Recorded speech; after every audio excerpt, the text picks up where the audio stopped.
नमस्कार, जवाब दो में आपका स्वागत है। मैं हूं आपके साथ पवन नारा और आज का ये जवाब दो सीधे अयोध्या से। यूपी के मुख्यमंत्री योगी आदित्यनाथ अपना दूसरा कार्यकाल शुरू करने के 8वें दिन अयोध्या में श्री रामलला के दर्शन करने आए। उससे पहले उन्होंने हनुमानगढ़ी में हनुमान जी के दर्शन किए। ये योगी आदित्यनाथ की 43वीं अयोध्या यात्रा है। अपने पहले कार्यकाल में योगी आदित्यनाथ रिकॉर्ड 42 बार अयोध्या आए थे और उन्हीं के कार्यकाल के दौरान श्री राम जन्मभूमि पर रामलला टेंट से निकलकर अस्थाई मंदिर में विराजे और अब भव्य राम मंदिर का निर्माण तेज गति से चल रहा है और माना जा रहा है कि योगी आदित्यनाथ का दूसरा कार्यकाल पहले कार्यकाल से अलग होगा। ये क्यों अलग होगा ये भी आपको बताएंगे, लेकिन सबसे पहले आपको दिखाते हैं कि योगी आदित्यनाथ जब हनुमानगढ़ी पहुंचे तो किस तरह का नजारा था और किस तरह के जय श्री राम के नारों के बीच उन्होंने दर्शन किए।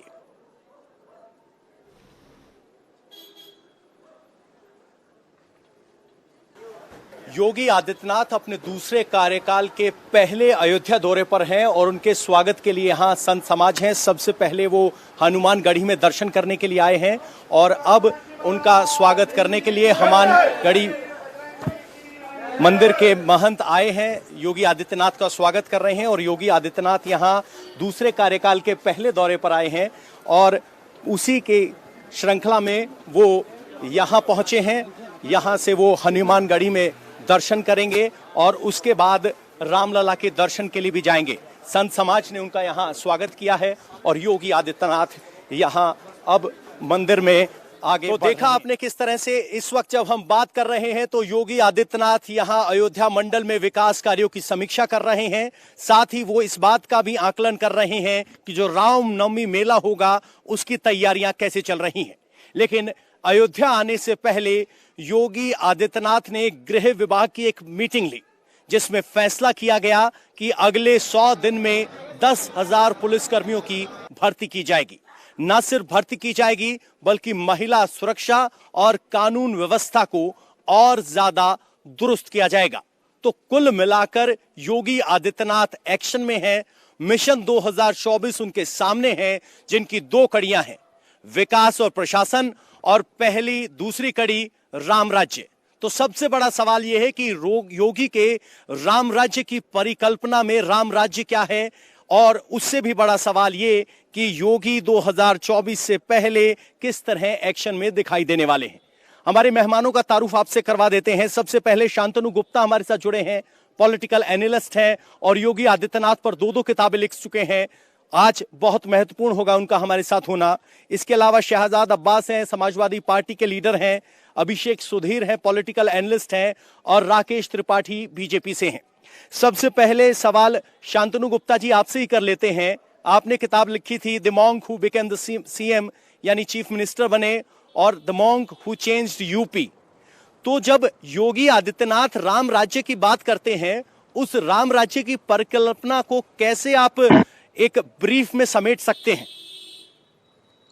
देखिए पवन जी, उस राम राज्य की परिकल्पना को जनता ने ईवीएम में समेट पहले ही दिया है कि कैसे कैसे अयोध्या से लेकर काशी से लेकर गाजियाबाद से लेकर प्रयाग से लेकर पूरे 75 जिलों का कैसे सर्वांगीण विकास हुआ। और आपने खुद बताया कि वो 43 बार 43rd बार अयोध्या आ रहे हैं। वो अयोध्या जो मनहूस मानी जाती थी, वो अयोध्या जो माना जाता था कि ये तो एक विवादित जगह है, हाईकोर्ट का केस आने वाला है, यहाँ पे पुलिस लगा दो, अब वहां पे दिव्य दीपावली मनाई जाती है। अब वहां दिए जलने के Guinness book of world record बनाए जाते हैं। कभी कोरिया की फर्स्ट लेडी आती है वहां पे, कभी कभी थाईलैंड की रामलीला आती है, कभी इंडोनेशिया की रामलीला आती है। तो आज योगी आदित्यनाथ फिर पहुंचे हैं। अयोध्या भव्य हो चुकी है। आप लोग जर्नलिस्ट लोग इतने समय से जा रहे हैं, आपने देखा होगा पिछले 5 साल में अयोध्या में कितना बदलाव आया।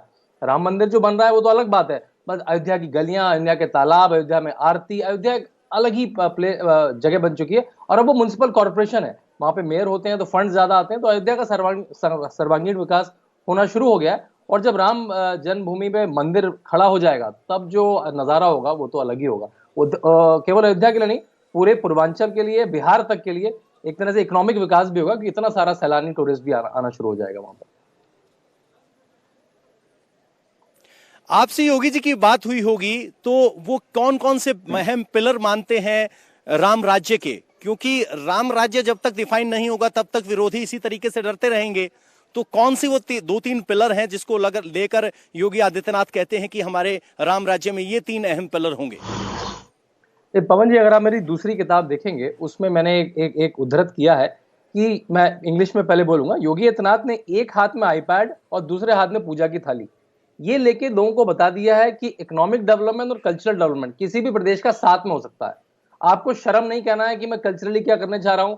और अयोध्या का आपको पता होगा, तिरुपति पवन जी 3,000 करोड़ रुपए की इकोनॉमी है। गणेश विसर्जन केवल मुंबई में 500 करोड़ की इकोनॉमी है। कांवड़ यात्रा, जिससे हमारे सपा के मित्र और कई मित्र बड़ा चिढ़ते हैं, केवल 3 हफ्ते का कार्यक्रम है, वो 200 करोड़ की इकोनॉमी है।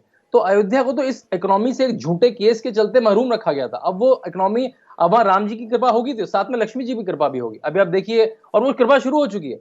वहां के होटल, वहां के टैक्सी, वहां के खाने वाले, पूजा की सामग्री वाले, संत जनों से लेकर सबका विकास हो रहा है। और यही मेरे ख्याल से योगी आदित्यनाथ का सूत्र है कि आईपैड भी चलेगा और पूजा की थाली भी चलेगी उत्तर प्रदेश में। शहजाद अब्बास हमारे साथ है समाजवादी पार्टी से।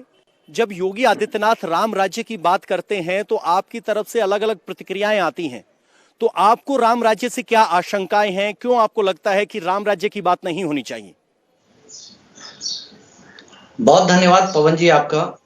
देखिए, अयोध्या के अंदर कोर्ट के आदेश के बाद जो मंदिर का निर्माण हो रहा है वो होना चाहिए और जल्द से जल्द होना चाहिए। हम तो यही चाहते हैं कि अगर अभी जो हमारे मित्र ने बात कही है कि वहां के निर्माण के बाद रोजगार के अवसर आएंगे पूर्वांचल में या बिहार तक, तो अच्छी बात है। एक मंदिर का निर्माण, भव्य मंदिर का हो रहा है, वो जल्द से जल्द होना चाहिए। 5 साल से तो पूरे उत्तर प्रदेश की जनता और देश की जनता और दुनिया की जनता सुन रही है कि मंदिर बन रहा है, लेकिन अभी तक पिलर भी नहीं खड़े हुए। सवाल ये है कि अगर उत्तर प्रदेश के अंदर या कहीं पर भी कोई सरकार बनती है, जनता चुन के लाती है, तो वो अपने विकास के लिए लाती है, रोजगार के लिए लाती है, ना कि कोई मस्जिद बनाने के लिए, कोई मंदिर बनाने के लिए। सवाल यह है कि उत्तर प्रदेश के अंदर जहां पे मुख्यमंत्री जी, आदरणीय मुख्यमंत्री जी जहां पे मौजूद हैं, वहीं पे 16 मार्च 2020 को अभी एक 5 साल की बच्ची के साथ दुष्कर्म हो गया है। वो लखनऊ के अंदर भर्ती है, उसको मदद नहीं मिल रही है। सवाल यह है कि उसको मदद मिलना चाहिए। जो जनता ने वोट दिया है वो इसलिए दिया है कि रोजगार के अवसर मिले, बेरोजगारी दूर हो, महंगाई दूर हो। जो पर्चे आउट हो रहे हैं वो ना 19 पर्चे लीक आउट हो चुके हैं 5 साल के बाद। अब ये सरकार चल रही है, इसमें भी हो गया इंग्लिश का पर्चा। तो उत्तर प्रदेश की भारतीय जनता पार्टी की सरकार को इसके ऊपर ध्यान देना चाहिए। कानून व्यवस्था बुरी तरह प्रभावित है, ध्वस्त हो चुकी है, स्वास्थ्य व्यवस्था चरमरा चुकी है। कल आपके देखिए कि स्वास्थ्य मंत्री गए थे और निरीक्षण करने, अस्पतालों का क्या बुरा हाल है वो सामने है सबके। इलाज हो नहीं रहा है। महंगाई के अंदर जो राकेश त्रिपाठी जी, समाजवादी पार्टी कह रही है मंदिर बनाने में देर कर रहे हो, लेकिन सरकार की प्राथमिकता मंदिर नहीं होना चाहिए। आप देखिए कि पैरासीटामोल जो आम दवा है, पैरासीटामोल और टीबी की दवाएं हैं, जिनकी दवाओं की महंगाई को एकदम जवाब ले लेते हैं राकेश जी से। इतिहास है, 70 साल में पहली बार ऐसा मौका है कि जहां पे दवाओं के दाम। राकेश जी से जवाब ले लीजिए आपके सवाल। आपने कई महत्वपूर्ण और गंभीर सवाल उठाए हैं। राकेश जी जवाब दीजिए। मैं उम्मीद करता हूं कि शहजाद अब्बास शायद हज करने गए होंगे। अभी शांतनु जी ने कई सारे उदाहरणों से बताया कि कैसे आध्यात्मिक व्यवस्थाओं के साथ अर्थव्यवस्था चलती है। मैं उम्मीद करता हूं शहजाद अब्बास हज करने गए होंगे। सऊदी अरब में 10 लाख करोड़ रुपए केवल हज और उमरा से आते हैं। तेल और गैस के बाद सऊदी अरब की अगर अर्थव्यवस्था को देखा जाए तो उसका 20% हिस्सा केवल हज और उमरा से आता है। अब ये शहजाद अब्बास को इस अर्थव्यवस्था की गणित शायद समझ में नहीं आती। अयोध्या के विकास के होने का मतलब उत्तर प्रदेश का विकास होना होता है। अयोध्या के विकास से उत्तर प्रदेश में रोजगार सृजन की कैसे संभावनाएं बढ़ेंगी, ये शहजाद अब्बास को शायद समझ नहीं आता, लेकिन उत्तर प्रदेश के निवासियों को समझ आ रहा है। मैं उदाहरण केवल काशी विश्वनाथ का आपको दूंगा कि काशी विश्वनाथ कॉरिडोर बनने के बाद अब लगता है कि काशी में हर दिन सावन, हर दिन सोमवार लग रहा है। काशी विश्वनाथ में 2014 के पहले काशी में जो एयरपोर्ट पर आने वालों की संख्या थी वो केवल 1400 हुआ करती थी महीने। शहजाद जी आपके पास आएंगे, एक बार सुन लीजिए फिर आएंगे, बहुत टाइम हमारे पास। अब शहजाद अब्बास शायद ये समझ नहीं पा रहे कि कोई अगर आध्यात्मिक पर्यटक आता है तो आध्यात्मिक पर्यटक होटल इंडस्ट्री से लेकर के हॉस्पिटैलिटी के इंडस्ट्री के जो भी उसकी व्यवस्थाएं हैं उसका जब उपभोग करता है तो वो अर्थव्यवस्था में कहीं ना कहीं लुब्रिकेंट्स डालने का काम करता है, रोजगार सृजन की नई संभावनाएं खड़ी करने का काम करता है। लेकिन ये बात शायद शहजाद अब्बास को समझ में नहीं आई। योगी आदित्यनाथ जी पहले मुख्यमंत्री ऐसे हैं जिन्होंने लगभग अभिषेक सुधीर जी, अयोध्या की यात्रा करने का काम किया है, अयोध्या का चतुर्भुज विकास करने का काम किया है।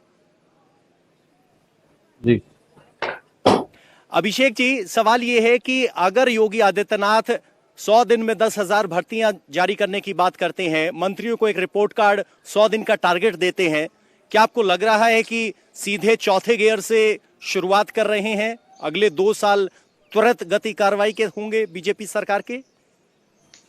5 साल से इन्होंने तो गाड़ी स्टार्ट ही नहीं की है, आप 4th गियर की बात कर रहे हैं। देखिए, इनके पास 5 साल से नौकरी देने का अवसर था। इन्होंने लखनऊ में एक आईटी नौकरी दी है, HCL जिसको अखिलेश जी ने बनवाया था, वहां 7,000 नौकरी मिली है। HCL से 7,000 नौकरी। बताइए, लखनऊ में एक नौकरी दी है आपने आईटी सेक्टर में? लखनऊ से सारे नौजवान जो है बैंगलोर जाके, हैदराबाद जाके, दिल्ली और मुंबई जाके आईटी सेक्टर में काम करते हैं। मैं बैंगलोर से हूं, मैं आपको बता सकता हूं, यूपी से ब्रेन ड्रेन हो रहा है। यूपी से ब्रेन ड्रेन हो रहा है। क्यों हो रहा है? क्योंकि ये लोग, ये जो छुट्टा पशु है, छुट्टा जानवर का ही सोल्यूशन नहीं लेके आ सकते ये लोग। आपके प्रधानमंत्री आके कह रहे थे कि हम गोबर भी बनाते हैं, ये भी करेंगे, वो भी करेंगे। मैं राकेश त्रिपाठी जी से एक सवाल पूछना चाहता हूं, ये छुट्टा पशु, छुट्टा जानवर का सोल्यूशन है राकेश जी? राकेश जी, आप भी लखनऊ में रहते हैं, मैं भी लखनऊ में रहता हूं, कोई सेफ नहीं है लखनऊ में भी। सांड, अब हजरतगंज में भी सांड आ गए हैं राकेश जी, क्या सोल्यूशन है? फिर नौकरी, बेरोजगारी। अभिषेक जी, हंसी इस बात पे आई कि एक सांस में आपने आईटी और एक सांस में छुट्टा जानवर की बात कर ली। पहले आईटी पे तो घेर लीजिए बीजेपी को। ये आईटी कैसे संभालेंगे जब जानवर को संभालेंगे? मैं जवाब दे, पवन जी इन्होंने जो सवाल उठाया मैं जवाब दे। राकेश जी जवाब दीजिए। ये सच्चाई है कि उत्तर प्रदेश में समाजवादी पार्टी के शासनकाल में छुट्टा अपराधी घूम रहे थे, पूरी खुली छूट थी उनको। इन्हीं अपराधियों के कारण ये जो ब्रेन ड्रेन कह रहे हैं ना, ब्रेन ड्रेन नहीं, यहाँ से सारा पूरा व्यापार, पूरा व्यवसाय सब ड्रेन कर गया। उत्तर प्रदेश में केरला से कैसे पलायन हुआ था, ये बताने की जरूरत नहीं है। अब अभिषेक सुना करो भाई, आप सवाल उठाते हो, आप तो अरे घुमाइए मत ना, बात क्यों घुमा रहे हैं? संकट ये है। जवाब लेते हैं सर, जवाब लेते हैं सर। त्रिपाठी साहब, आपने उत्तर प्रदेश में रोजगार देने का भी काम किया है, और उत्तर प्रदेश में 1 डिस्ट्रिक्ट 1 प्रोडक्ट, जो उत्तर प्रदेश की खोई हुई पहचान थी। 1 डिस्ट्रिक्ट 1 प्रोडक्ट अखिलेश जी का प्रोग्राम है जी। कांच था, ओडीओपी के ताले थे, जो बनारस का सिल्क था, जो भदोही का कालीन था, जो जिसको आपने भुला दिया था, पिछड़ा दिया था, जो कन्नौज का इत्र था, हम उसको वापस लेकर के आए हैं। हमने उसको प्रोत्साहित करने का काम किया है, और उत्तर प्रदेश में हमने रोजगार सृजन के एक अभूतपूर्व मानक गढ़ने का काम किया। और यही कारण है कि उत्तर प्रदेश की जनता ने समाजवादी पार्टी को मुक्की खाने के लिए मजबूर किया, और भारतीय जनता पार्टी को आइडिया थी सर, दिलाई है। आप निश्चित रहिए, हम उत्तर प्रदेश में चाहे अयोध्या हो, चाहे मथुरा हो, चाहे जानवर का सोल्यूशन है, चित्रकूट हो, चाहे नैमिषारण्य हो, हम उत्तर प्रदेश सोल्यूशन है, सजाने संवारने का काम करेंगे और इससे रोजगार को भी जोड़ेंगे। देखिए, हम आपके भाषण नहीं सुनना चाहते, छुट्टा जानवर के सवाल पे भी। पवन भाई एक छोटी सी बात अगर मैं इसका जवाब दीजिए। हम गौशाला खोलने के बारे में बहुत तेज गति से काम कर रहे हैं, हर ब्लॉक लेवल पर गौशालाएं पहले है, गौशालाएं खोल करके गायों के संवर्धन के लिए, जो बाबा साहब भीमराव अम्बेडकर ने अपने संविधान में लिखा था, जो भारत के संविधान में उन्होंने कहा, राज्य के कितने गौशाला खोलेंगे आप? कितने गौशाला बनाए जाएंगे? लेकिन आपने अवैध कत्लखाने छोड़ रखे थे, बूचड़ खाने खोल रखे थे।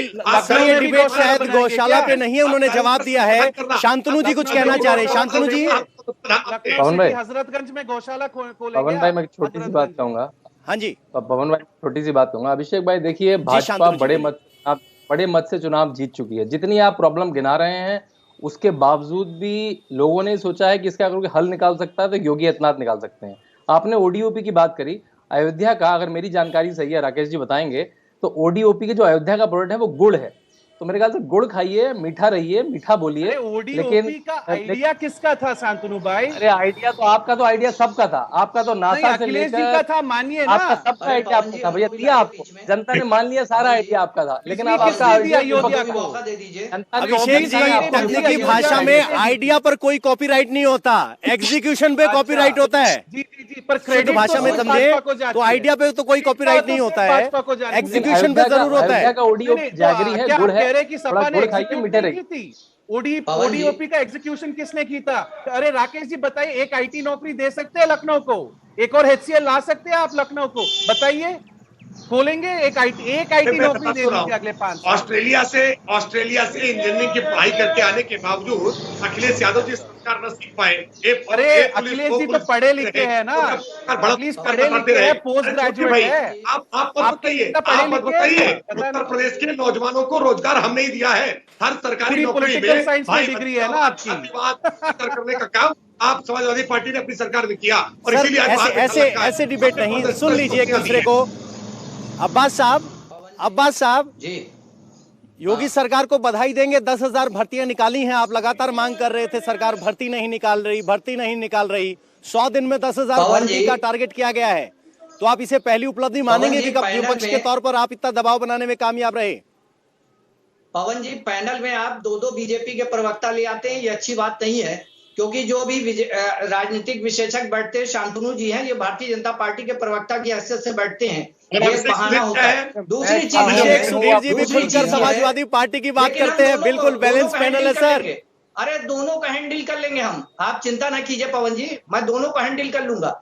देखिए, ये 10,000 की बात कर रहे हैं, सरकारी पद जो है वो आप देखिए कि 11 लाख पद खाली हैं, 11 लाख पद खाली हैं, और शिक्षकों की भर्ती के लिए 2,62,000 पद खाली हैं। किसी पद पे भर्ती तो करे। 5 साल से हम लोग सुन रहे हैं, ये आईटी सेक्टर की जो बात कही गई है, बहुत अच्छी बात है कि आप नौकरी क्या, आप छुट्टा जानवरों का कुछ समाधान कर दीजिए कि जनता जो है सड़क पे कुछ ठीक से चल सके।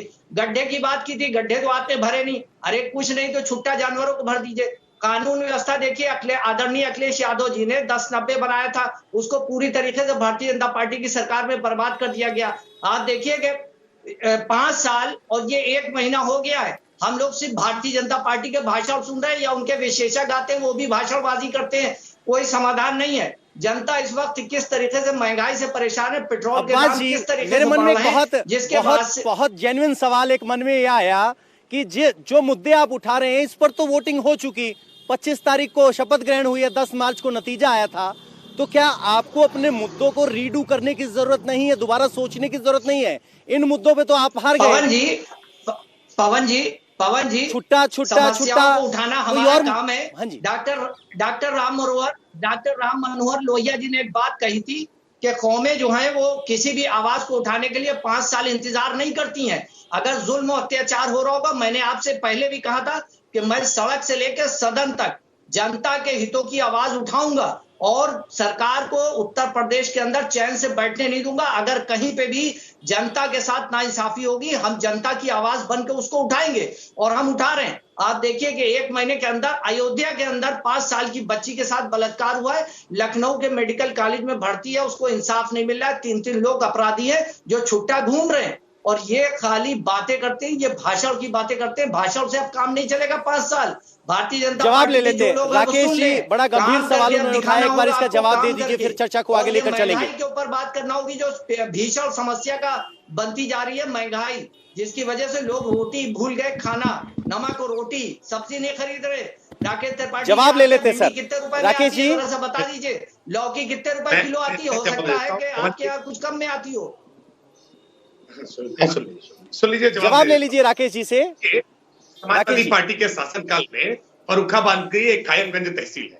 कायमगंज तहसील में सोनाक्षी सिन्हा के नाम पर, जैकलिन फर्नांडिस के नाम पर और रानी मुखर्जी के नाम पर राशन कार्ड बना था, और बाकायदा समाजवादी पार्टी के शासनकाल में उनके यहाँ राशन जा रहा था। भारतीय जनता पार्टी के शासन आने के बाद हमने 40 लाख से ज्यादा राशन कार्ड को रद्द करने का काम किया। उत्तर प्रदेश में जो गरीब व्यक्ति है उसके पास तक राशन ठीक ढंग से पहुंचे, हमने ये प्रयास शुरू किए। और जब देश में कोरोना की स्थिति आई, जब देश लॉकडाउन हुआ, तो हमने 80 करोड़ नागरिकों तक, और उत्तर प्रदेश में 15 करोड़ नागरिकों तक न केवल हमने राशन पहुंचाया, हमने 35 किलो अनाज पहुंचाया, बल्कि हमने साथ साथ में दाल भी पहुंचाई, हमने तेल भी पहुंचाया, हमने नमक भी पहुंचाने का काम किया।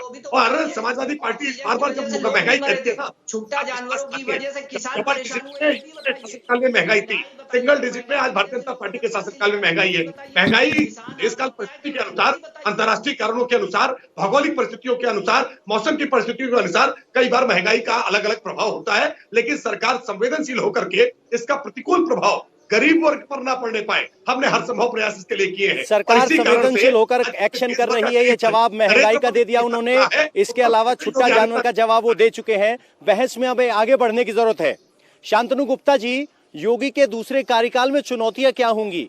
लॉ एंड ऑर्डर को सुधारने में कामयाब रहे हैं, लेकिन इसके अलावा 2024 से पहले योगी की कुछ प्रमुख प्राथमिकताओं में चुनौतियां क्या हैं? देखिए, जब मैं जनवरी में योगी आदित्यनाथ से मिला अपनी दूसरी किताब देने के लिए, और मेरा उनसे कहा कि ये जो आपका शासन है, तो मेरे हिसाब से एक बाहर से अगर मैं देखता हूं तो मुझे अच्छा लगा, और मैंने अपनी किताब में डॉक्यूमेंट भी किया है, और मुझे लगता है कि जनता उस पर सराहेगी भी और वोट के द्वारा सराहा भी। जब मैंने उनसे पूछा कि अगले कार्यकाल में आपका फोकस क्या रहेगा, तो उन्होंने जो बात बोली वो सटीक थी, और मेरा टॉप पिन ट्वीट भी है। उन्होंने कहा, मैं वो हर संभव काम करूंगा जिससे यूपी 1 ट्रिलियन इकोनॉमी बन पाए। और जब वो कार्यकारी मुख्यमंत्री थे, जब उन्होंने शपथ भी नहीं ली थी, तभी उसका आरएफपी मतलब request for proposal consulting agency hire करने का आ चुका था पेपर में। तो मैं सरप्राइज नहीं था। ये व्यक्ति जो अभी मुख्यमंत्री की शपथ ही नहीं लिए, चुनाव जीत चुके थे और पार्टी ने कह दिया था वो मुख्यमंत्री बनेंगे, तभी आरएफपी आ चुका था। तो उत्तर प्रदेश को कैसे प्रॉस्परस बनाया जाए, कैसे समृद्ध बनाया जाए, और जब समृद्ध होता है तो ट्रिकल डाउन इफेक्ट होता है, तो पूरा देश और पूरा प्रदेश समृद्ध होता है। तो मेरे ख्याल से 1 ट्रिलियन इकोनॉमी उनका सबसे बड़ा फोकस होगा। उसके लिए जो भी करना है, लॉ एंड ऑर्डर उसकी सबसे बड़ी व्यवस्था है। कोई भी व्यापारी ऐसी जगह अपना धंधा नहीं लगा सकता जहां उसका एम्प्लॉय, उसका पैसा सुरक्षित ना हो। तो वो उन्होंने एक हद तक ठीक कर दिया है। हर चीज में और गुंजाइश होती है। बहुत सारी पॉलिसीज है जो 80% 90% पहुंच चुकी है, उनको 100% करना है। जो हर घर जल की योजना है, जो नई योजना आई है, बुंदेलखंड में काफी हो चुकी है, पूरे प्रदेश में कैसे उसको लाना है, मेरे ख्याल से ये उनकी प्राथमिकताएं होंगी 24 तक जाने से पहले। अभिषेक सुधीर जी, बीजेपी और उनके समर्थक 1 ट्रिलियन इकोनॉमी की बात कर रहे हैं, क्या यूपी के ये आपको संभव नजर आता है? हाँ, मैं राकेश जी और शांतनु जी से पूछना चाहता हूं, क्या उनको पता है यूपी का इकोनॉमी का साइज क्या है अभी रफली? शांतनु, 1 ट्रिलियन का 1/4 है। 1 ट्रिलियन का 1/4 है अभी 250 मिलियन है। 1 ट्रिलियन का आसपास ही नहीं है, 0.28 ट्रिलियन है शांतनु भाई। हाँ, 0.28 ट्रिलियन है। 240 मिलियन इकोनॉमी, वही इकोनॉमी का आपको ट्रिपल करना है। आप कैसे ट्रिपल करेंगे इकोनॉमी को? कवर यात्रा से ट्रिपल नहीं होगी इकोनॉमी। कैसे ट्रिपल होगी? आपको SEZ बनाना है यूपी में। HCL का एक SEZ लखनऊ में बना हुआ है ना, आपको SEZ बनाना है। आपको एम्प्लॉयमेंट जनरेट करना है। जब हम काम, अरे मैं आपको बताता हूं कि जब मैं कल जा रहा था रास्ते पे, लखनऊ में हम सेफ नहीं है इस छुट्टे जानवर से। आई मीन इमेज, स्टेट का इमेज के बारे में आप सोचिए ना। आपने चुनाव के दौरान 2 महीने इतना छुट्टा जानवर, बैंगलोर में छुट्टा जानवर देखा है? बैंगलोर के IT सिटी में छुट्टा जानवर घूमता है? बताइए बैंगलोर का इकोनॉमी क्या है, बैंगलोर का इकोनॉमी कितना है, यूपी का इकोनॉमी देखिए। अभिषेक जी, अब इकोनॉमी छुट्टा जानवर से डिसाइड होगी क्या? अजीब सा तर्क दे रहे हैं आप। IT इंडस्ट्री का छुट्टा जानवर से क्या लेना देना? नहीं, ये सोच की बात है, ये सोच की बात है। अखिलेश जी हो, ये कहते हैं ऑस्ट्रेलिया से छुट्टा जानवर से किसानी प्रभावित हो रही है, वो समझी जा सकती है। सड़क पे एक्सीडेंट हो रहे हैं, वो समझे जा सकते हैं। IT इंडस्ट्री और छुट्टा जानवर का क्या संबंध है? मैं बताता हूं आपको, इमेज की बात है। बताइए सर, बताइए, थोड़ा हमें भी समझा दीजिए। करेंगे जब आप यूपी में आके इन्वेस्ट करेंगे, राइट, वो इमेज की बात है। यूपी को रेवेन्यू बढ़ाना है, यूपी को रेवेन्यू बढ़ाना है। कर्नाटक से जो पैसा जाता है दिल्ली, ज्यादातर यूपी जाता है, कर्नाटक वापस नहीं आता है। जब तक एक गरीब प्रदेश है यूपी, तो आप नौकरी के बारे में सोचिए, SEZ के बारे में सोचिए। ये हिंदू मुस्लिम ध्रुवीकरण की राजनीति आप करते रहेंगे तो वोट तो मिलेगी आपको। सपा को 3 करोड़ वोट मिली है और यूपी भाजपा को 4 करोड़ वोट मिली है। इतना अंतर नहीं है दोनों पार्टी में। 3 करोड़ लोग, 1 करोड़ का फर्क है। 1 करोड़ का फर्क है, इतना फर्क कैसे नहीं कह रहे हैं? अंतर है, फर्क है। सर 1/4 का अंतर हो गया, यही लोकतंत्र में मंत्र है। फर्क ही नहीं हुई। देखिए, आप 3 करोड़ लोगों को क्या कहते हैं फिर? कि 3 करोड़ लोग अपराधी है, दंगाई है, माफियावादी है? क्या 3 करोड़ लोग इस प्रदेश के? बताइए। वो नौकरी चाहते हैं, वो बेरोजगारी चाहते हैं। Akhilesh ji civil environmental engineer है, पढ़े लिखे आदमी है। आगरा लखनऊ एक्सप्रेसवे को 22 महीने में उन्होंने बनाया। एक मंदिर बनाने में आप 4 साल ले रहे, पूर्वांचल एक्सप्रेसवे बनाने में 5 साल लग गई आपको। आपका पेस ऑफ वर्क इतना स्लो है, ब्यूरोक्रेट्स बाबू ही चला रहे हैं। सर, आपकी शिकायत ये है कि मंदिर बनाने में वक्त ज्यादा लग रहा है, या शिकायत ये है कि सरकार मंदिर बना रही है? हाँ, सॉरी, नहीं सर, शिकायत ये है कि मंदिर देर से बन रहा है या शिकायत ये है कि मंदिर बना रही है सरकार? देखिए सर, मैं मंदिर के खिलाफ नहीं हूं, मैं मस्जिद तोड़ने के खिलाफ हूं। मस्जिद तोड़ना और मंदिर बनाना में अंतर होता है। मंदिर बनाइए, मस्जिद पर प्लीज एक और मस्जिद मत तोड़िए। समझ में नहीं आया, में मस्जिद मत तोड़िए। देखिए, आपको अयोध्या में आप मंदिर बना रहे, बनाइए। कौन कह रहा है? वो सुप्रीम कोर्ट की ऑर्डर आ गई, मैं एडवोकेट हूं, कंटेम्प्ट ऑफ कोर्ट होगा, मैं कोर्ट के खिलाफ कुछ नहीं कह सकता, कुछ कहना भी नहीं चाहता। अगर आप एक्सप्रेस में 22 महीने बना सकते हैं, मंदिर क्यों नहीं बना सकते 22 महीने में? या चुनाव के लिए इंतजार कर रहे हैं ना? 24 के चुनाव आने वाले हैं, 2-3 महीने पहले जैसे बालाकोट हुआ था, अब मंदिर का आप ये शिलान्यास उद्घाटन करेंगे और फिर करेंगे, फिर राकेश जी, अभिषेक जी को डर है कि ठीक 2024 के चुनाव से पहले आप मंदिर बनाएंगे ताकि उसका फायदा बीजेपी को चुनाव में मिल सके। मंदिर से डर नहीं, लेकिन मंदिर के फायदे से जरूर डर है। देखिए, ऐसा ही डर था कपिल सिब्बल जब सुप्रीम कोर्ट पे खड़े हुए थे 2019 के चुनाव के पहले, और सुप्रीम कोर्ट पे ये बाकायदा दलील रखी थी उन्होंने कि सुप्रीम कोर्ट इसकी डे बाय डे हियरिंग न करे, इस पर जल्दी अपना फैसला न सुनाए, क्योंकि अगर इसका फैसला जल्दी सुना दिया गया तो भारतीय जनता पार्टी को 2019 के आम चुनाव में इसका लाभ हो जाएगा। वैसा ही डर समाजवादी पार्टी को लगातार लगता है। ये राम भक्तों पर गोली चलवाने वालों को बहुत पीड़ा है, बहुत पीड़ा है कि कैसे भगवान श्री राम का भव्य मंदिर बन रहा है। लेकिन आप कितनी ही पीड़ा जताते रहिए, भव्य राम मंदिर बनेगा, दिव्य राम मंदिर बनेगा, भव्य वहां पर धर्म ध्वजा लहराएगी। उत्तर प्रदेश का चतुर्दिक विकास हम करेंगे और सांस्कृतिक विरासत के साथ करेंगे, आध्यात्मिक विरासत को सहेजने के साथ करेंगे। ये बार बार पूछ रहे हैं कि उत्तर प्रदेश में इन्वेस्टमेंट नहीं आ रहा है। कैसे आता? जब मुख्तार अंसारी जिला चला रहे थे, जब आतिक अहमद जिला चला रहे थे, जब आपके समय कला आप जिला चला रहे थे, तो इन्वेस्टमेंट नहीं आ सकता था। हमने उत्तर प्रदेश में अपराध पर नियंत्रण करने का काम किया। और मैं पवन जी आपको बताऊं, मेरी ससुराल है बहराइच, HCL बना था, जब नोएडा बना था तो मुख्तार अंसारी थे, उस टाइम पे भी मुख्तार अंसारी थे। दुकान पर भेजना पड़ता था, बिजली नहीं आती थी।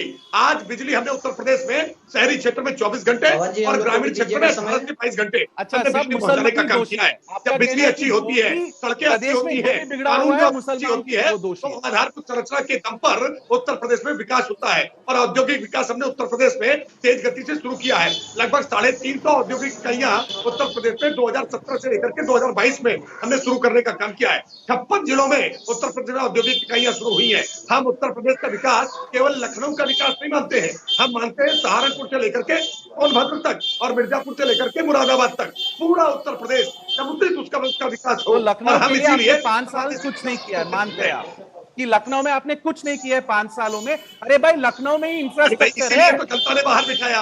आप जिनकी वकालत कर रहे हैं, समाजवादी पार्टी को खारिज किया। आप क्या बलिया को आर्टिस्ट बनाएंगे क्या? विकास हो, कॉस्मेटिक विकास नहीं होता है। अच्छे पार्क बना देने से, मायावती जी को जीत जाती है, पार्क बना देने से, पत्थर लगा देने से विकास नहीं होता है। विकास होता है जिससे जनता के जीवन में, आप दोनों रुकिए। शहजाद अब्बास के साथ पास के जाना चाहते हैं। शहजाद साहब, समाजवादी पार्टी ने जो जो लगातार मुद्दे उठाए उस पर चर्चा हुई, वोटिंग हुई, नतीजे आए। अब समाजवादी पार्टी के एजेंडे में क्या है? क्या आपको लग रहा है कि राम के नाम की जरूरत समाजवादी पार्टी को भी है? पवन जी, वैसे आप जो सवाल जवाब करते हैं उसमें बीजेपी को माइलेज जरूर दे देते हैं। खैर, हमने देखिए कभी भी मंदिर का विरोध नहीं किया है, क्योंकि माननीय सुप्रीम कोर्ट का आदेश है। सुनिए, अगर आपने आरोप लगाया तो एक जवाब ले लीजिए सर, फिर बोल दीजिएगा। मैंने सिर्फ ये कहा कि बीजेपी राम राज्य का नाम लेती है, उसको वोट मिलते हैं। आपने मुस्लिम और यादव की बात की, लेकिन वो इतने काफी नहीं थे कि आपको सत्ता तक पहुंचा जाए। तो क्या आपको भी अब ज्यादा वाइडर अप्रोच हासिल करने के लिए राम का नाम लेना होगा? ये शुद्ध सवाल है, इसमें कोई बायसनेस नहीं है सर, चुनावी नतीजों के आधार पर यह सवाल है। देखिए पवन जी, समाजवादी पार्टी ने कभी भी अयोध्या में मंदिर, भव्य मंदिर के निर्माण का विरोध नहीं किया है। मैं तो यही चाहता हूं, मैं स्वयं भी यही चाहता हूं कि भव्य मंदिर का निर्माण होना चाहिए, जो माननीय सुप्रीम कोर्ट के आदेश के बाद बन रहा है। लेकिन ये तो हम 5 साल से सुन रहे हैं कि बन रहा है, आने वाले 10 साल तक हम सुनते रहेंगे कि बन रहा है। भारतीय जनता पार्टी इसी तरीके से इलेक्शन में अपने लिए ये मुद्दा बनाना चाहती है। अगर बना देगी मंदिर को पूरा, तो उसका मुद्दा ही खत्म हो जाएगा। अभी तो वो कहेगी हम बना रहे हैं 5-5 साल, अभी आगे 24 का चुनाव, फिर 27 में आएगी। हम तो बात करते हैं विकास की। आदरणीय अखिलेश यादव जी जब ऑस्ट्रेलिया गए, वहां से आए तो एक्सप्रेसवे का काम किया उन्होंने मेट्रो ला के दी है। आप देखिए लखनऊ के अंदर पहले मेट्रो ला के दी, हमने 10-90 को लाया, महिलाओं की सुरक्षा को ध्यान में रख के हमने कानून व्यवस्था को दुरुस्त किया, हमने हॉस्पिटलों, मेडिकल कॉलेज, कैंसर हॉस्पिटल बनाए, हमने ये बड़े काम किए। हमने एक ऐसा स्टेडियम दिया जहां पे राकेश त्रिपाठी जी अभी शपथ में गए थे, वहां बैठे हुए थे, मैंने उनको देखा भी कि वो बैठे हुए हैं वहां पे। उनको भी धन्यवाद यहाँ करना चाहिए कि आदरणीय अखिलेश यादव जी ने ऐसा एशिया का सबसे बड़ा स्टेडियम बनाया। हमने वो काम किया, हम उनके ऊपर, हम काम के ऊपर जाते हैं। और दूसरी बात ये है कि अगर आप देखिएगा तो ये 313 और 315 और 350 का नारा दे रहे थे, हमने इनको घसीट के ला के नीचे कर दिया 300 से नीचे। आप देखिए कि अगर ये एक्चुअल, अगर भारतीय जनता पार्टी की सीटें देखें तो 255 पे लाके खड़ा कर दिया, और हमारी सीटें भी बढ़ी, हम 3 करोड़ वोट हम पाए हैं, हमारा वोट परसेंटेज बढ़ा है। हम इनको, अब आपको बताया ना, उत्तर प्रदेश की समस्याओं को हम उठाएंगे। अभी तो एमएलसी चुनाव है, नगर निगम का चुनाव आने वाला है, उसके बाद हम 24 की तैयारी अभी से शुरू कर दी है। हम तैयारी कर रहे हैं, हम सड़क से लेकर सदन तक जनता की आवाज को पुरजोर तरीके से अब्बास साहब बहुत अच्छी डिटेल दी आपने। अगर आप इनको 255 पर ले आए हैं तो बीजेपी को सत्ता से बाहर करने में कितना वक्त लगेगा इस दर से आपको? जी, सवाल दोहरा दीजिए दोबारा। 255 पर आप घसीट लाने को बड़ी उपलब्धि अगर बता रहे हैं, तो इसी दर से बीजेपी को सत्ता से बाहर करने में समाजवादी को कितना वक्त लगेगा? 2027 में हम इनको बाहर कर देंगे, और 24 में भी आप देखिएगा जो इनके सांसद हैं, ये हम बहुत बड़ी लंबी जो है सांसद की लिस्ट हमारी आएगी। आप देखिएगा जिस तरीके से हम विपक्ष में मजबूती के साथ खड़े, वैसे ही हम वहां भी होंगे मजबूती के साथ। और हो सकता है कि वहां केंद्र की सरकार को उखाड़ फेंकेंगे और हम उसमें भी भागीदारी करेंगे। ये राकेश त्रिपाठी जी, अब आप होशियार हो जाइए, अब समय आपका जा रहा है केंद्र से, अब आपका समय जा रहा है। 24 में हम बड़ी तादाद में उत्तर प्रदेश के अंदर आपको उखाड़ फेंकेंगे, आप तय कर लीजिए, क्योंकि आपने जिस तरीके से महंगाई, पेट्रोल के दाम, गैस के दाम बढ़ाए। राकेश जी, आपको चुनौती दी जा रही है, 24 महीने हैं, आप तैयार हो जाइए, समाजवादी पार्टी आ रही है आपको उखाड़ने के लिए केंद्र में। मैं आपको चुनौती दे रहा हूँ। देखिए पवन जी, एक सवाल आपने पूछा इनसे, सज्जद अब्बास से, कि क्या आप ये मंदिर मुद्दे पर आ जाएंगे। देखिए सच्चाई ये है कि बहुजन समाज पार्टी ने अपने अभियान की शुरुआत अयोध्या से की थी। बहुजन समाज पार्टी, वो मायावती जी सहारनपुर में कहती थी कि सारे मुसलमानों एकजुट हो जाओ, भाजपा को वोट करो, उन्होंने अपने अभियान की शुरुआत अयोध्या से की। उनके लिए भी मंदिर महत्वपूर्ण हो गया। अखिलेश यादव जी जो कहते हैं कि मैं पूजा नहीं करता हूं, उनको भी कई मंदिरों पर जाकर के मत्था टेकना पड़ा। राहुल गांधी जी, प्रियंका वाड्रा जी, सब मंदिर की दौड़ लगा रहे थे। विश्वास मानिए यही हालात रहे, असदुद्दीन वैसे भी आपको मंदिर के दरवाजे पर बैठे मिलेंगे, क्योंकि लंबे समय तक रोजा इफ्तार करके पार्टियां जालीदार टोपी लगा करके वोट की अपेक्षा में तुष्टीकरण, अपीसमेंट की पॉलिटिक्स इस देश में होती रही। लेकिन अब इनको महसूस होने लगा है कि जो सुसुप्त हिंदू जो शक्ति थी, अब उसको आप हमेशा अपमानित करके, आप वोट बैंक बना करके वोट से नहीं पा सकते। हमने बैंक खाते सबके खुलवाए, हमने विकास के मार्ग से सबको जोड़ा, हमने आध्यात्मिक विरासत को सहेजा। राकेश जी आपको चुनौती दे रहे हैं, 15 उस चुनौती का जवाब तो दीजिए कि 2024 में आपको उखाड़ फेंकेगी समाजवादी पार्टी। अकाउंट खुलवाए, पूरी स्टेशनरी खराब करी, बैंकों की लाइट खराब हुई, कुछ नहीं हुआ, हासिल ये हुआ, लोगों की उम्मीद टूटी है। उत्तर प्रदेश मुख्यमंत्री बने, 2019 में आते आते वो मेंबर ऑफ पार्लियामेंट हो गए, और 2022 तक आते आते अब वो विधायक हो गए। विश्वास मानिए 24 तक आते आते वो ग्राम प्रधान की तरफ आगे बढ़ जाएंगे। अब वो ग्राम प्रधानी का चुनाव लड़ेंगे, सभापति का चुनाव लड़ेंगे। हिम्मत नहीं है समाजवादी पार्टी, जो मुलायम सिंह जी ने बहुत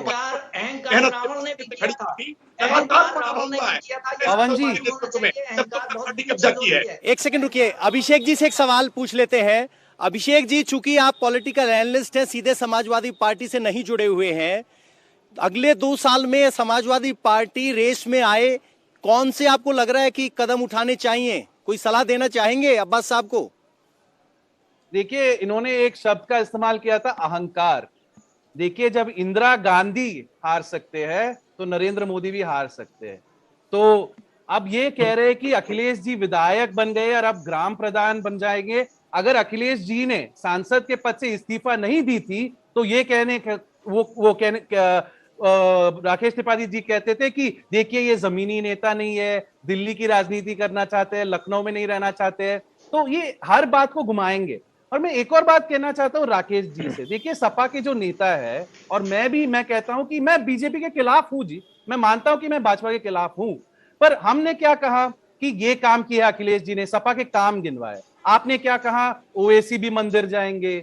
ये हिंदू मुस्लिम आप कितने साल करते रहेंगे? 24 में भी जीत सकते हैं, किसको पता है, पर एक ना एक दिन इस ध्रुवीकरण और नफरत फैलाने वाले राजनीति की हार होगी, भाजपा की हार होगी। इतनी अहंकार मत रखिए। अब अखिलेश जी सपा के सेनापति है, नेता प्रतिपक्ष है, रोज अगली 5 साल जंग जारी रहेगी, और 24 में नहीं हराएंगे तो 27 में हरा सकते हैं या 29 में हरा सकते हैं। पर मैसेज ये है, संदेश ये है, अखिलेश जी का संदेश मैं कह सकता हूं, मेरी ऑब्जर्वेशन है सिर्फ एक राजनीतिक विश्लेषक के रूप में, एक की जंग जारी है और वे पीछे एक बैकवर्ड स्टेप नहीं लेंगे अखिलेश जी। अब जंग जंग से याद आ गया मुझे, जंग जारी है। वो जंग से शांतनु गुप्ता जी, आपने अखिलेश जी को भी ऑब्जर्व किया है, योगी को भी ऑब्जर्व किया है, एक डिफरेंशिएटर फैक्टर क्या है योगी और अखिलेश के बीच?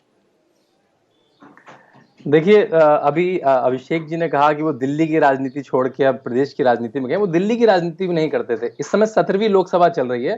17वीं लोकसभा में 2.5-3 साल चल चुकी है, उनकी अटेंडेंस मात्र 32% है। वो 5 घंटे ट्रैवल करके लोकसभा, वो 32%, मतलब राहुल गांधी की अटेंडेंस भी 50% है। राहुल गांधी जो पार्लियामेंट कभी नहीं आते हैं, उनकी अटेंडेंस भी 50% है। उत्तर प्रदेश की एवरेज अटेंडेंस 84% है। और अखिलेश यादव का इतना समय नहीं होता था, अखिलेश यादव का इतना समय नहीं होता था कि वो लखनऊ से उठ के दिल्ली चलते हैं। तो अब वो देखिए आप ये गुंडागर्दी वाली डिबेट क्यों कर रहे हैं? आपको गुंडागर्दी वाली पार्टी, आप सबने वक्त दिया, आज के लिए हमारे पास इतना ही वक्त था। आपका बहुत बहुत शुक्रिया, आपने अपना अमूल्य वक्त हमारे लिए निकाला। आप इंडिया टीवी पर बने रहे, आपका बहुत बहुत शुक्रिया। इंडिया टीवी हर वक्त हर जगह डाउनलोड करने के लिए सर्च करें India TV news Google play store या ऐप स्टोर पर।